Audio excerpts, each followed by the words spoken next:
3 साल पूर्व से एस वेंकट रमना बार बार मतलब मकान खाली कराने के नाम से ना दबाव दे रहा, बोलता है कि तुम मकान खाली करो, मकान खाली करो, 1 लाख ले ले, 2 लाख ले ले, मकान को खाली कर, मतलब खाली कर, नहीं तो बुलडोजर चलवा दूंगा, ऐसा है। तो ये मकान झूठ है सर, ऐसा कुछ भी नहीं हुआ है।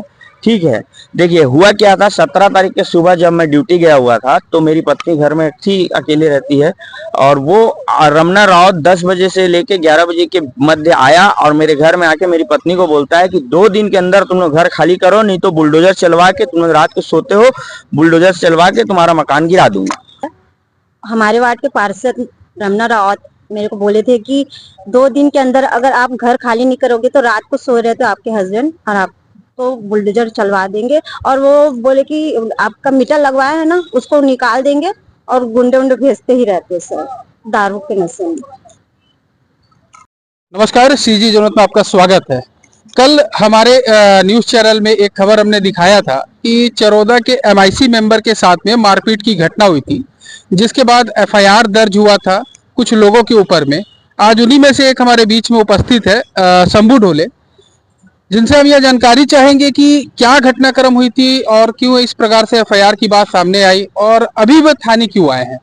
क्या घटनाक्रम थी, थोड़ा सा बताएंगे। हाँ सर, एक्चुअल में बात ऐसा है कि मैं पंचशील नगर जैन मंदिर के बाजू में रहता हूँ। उस मकान पे मेरे पिताजी आज से 40 साल पहले से निवासरत है। उसमें 3 साल पूर्व से एस वेंकट रमना बार बार मतलब मकान खाली कराने के नाम से ना दबाव दे रहा, बोलता है कि तुम मकान खाली करो, मकान खाली करो, 1 लाख ले ले, 2 लाख ले ले, मकान को खाली कर, मतलब खाली कर, नहीं तो बुलडोजर चलवा दूंगा, ऐसा है। तो ये मकान खाली कराने की बात क्यों आ रही है। अब उसको वो शायद कब्जा करना चाहता है या अपने आधिपत्य में लेना चाहता है, ये उसका आपसी मैटर है, उस विषय में मैं नहीं बोलना चाहता। लेकिन हाँ, वो आकर बोलता है, ये मैं तथ्य के साथ बोल सकता हूँ क्योंकि वो मेरे को बार बार फोन करता है, उसका रिकॉर्डिंग्स भी है। मैं अगर जनता आप बोलेंगे जनता के सामने रख सकता हूँ। अच्छा, ये जो सारा मामला हुआ था, जो 17 तारीख की जो घटना थी, जी शायद फरवरी माह की घटना जी है। जी जी सर। 4-5 युवक आपके साथ में जाते जी जी हैं जी। और उन्होंने जो आरोप लगाया कि हाँ, मारपीट किया गया, उनके यहाँ तोड़फोड़ की गई, ये तो ये क्या कुछ सच है या झूठ है। ये आरोप तथा एकदम झूठ है सर, ऐसा कुछ भी नहीं हुआ है।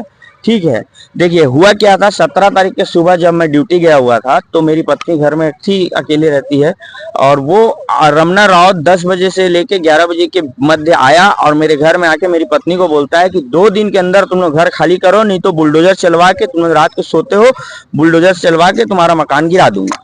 तो मेरी पत्नी डर गई, डर के मेरे को वो उनको बोली रमना राव को कि आप ऐसे क्यों बोल रहे हो अंकल, आप मेरे पति या मेरे पापा से बात कर लीजिए।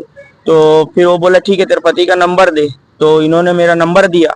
नंबर देने के बाद वो रमना राव मेरे को फोन किया कि तू कहाँ पे है, ऑफिस आके मेरे से बात कर ले, मिल ले। वो खुद बुलाया और उसका रिकॉर्डिंग्स मैं आपके सामने रखने बोलेंगे तो मैं आपके सामने रखने को तैयार हूँ, तथ्य के साथ में। तो उसके बाद क्या हुआ, मैं घर आया तो फिर ये मेरी पत्नी बोली कि ऐसा ऐसा बोल रहे थे कि तुम रात के सोए रहोगे तो बुलडोजर चलवा दूंगा, ये करवा दूंगा, इस तरह का बात बोल रहे थे। एक जनप्रतिनिधि होने के नाते अगर अपने पावर का और अपने मतलब एमआईसी सदस्य होने का इतना गुरूर, इतना गुमान हो जाए तो वो व्यक्ति कहाँ जाए। तो मैं डर गया सर कि मेरे घर में रात को जो आदमी घर आके मेरे को बोल रहा है कि तेरे घर में बुलडोजर चला के तेरा घर गिरवा दूंगा, वो आदमी कुछ भी कर सकता है। इसलिए मैं जहाँ पर काम करता हूँ, एक भैया है, उनके यहाँ दूध निकालने का काम करता हूँ, मैं जाके अपनी बात बोला कि भैया इस तरह से रमना भैया बोल रहे हैं। तो बोले ठीक है, और मेरे को बुलाए हैं ऑफिस, रमना भैया खुद बुलाया है ऑफिस, सवेरे मेरे को फोन किए थे। उसका मेरे पास रिकॉर्डिंग है, मोबाइल रिकॉर्डिंग है, वो खुद बुलाया है, तब जाके हम लोग गए। मैं डर गया भैया, जो आदमी मेरे घर आके बोल रहा है कि आपका घर गिरा दूंगा, रात के सोए रहोगे, बुलडोजर चढ़वा दूंगा, तो उस आदमी से अकेले जाके बात करना कहाँ तक सही रहेगा, इसलिए मैं भैया से बोला। अच्छा, इस मामले में मैं थोड़ा सा आपसे पूछूंगा। जो वहाँ के पार्षद है, जो एमआईसी मेंबर, उन्होंने आरोप जो लगाया था, और आपकी तरफ से जो भी पक्ष है, जो अपना आप पक्ष रखना चाहते हैं, तो वो आपके घर पर आकर के उन्होंने क्या कहा था, कुछ थोड़ा सा स्पष्ट करेंगे।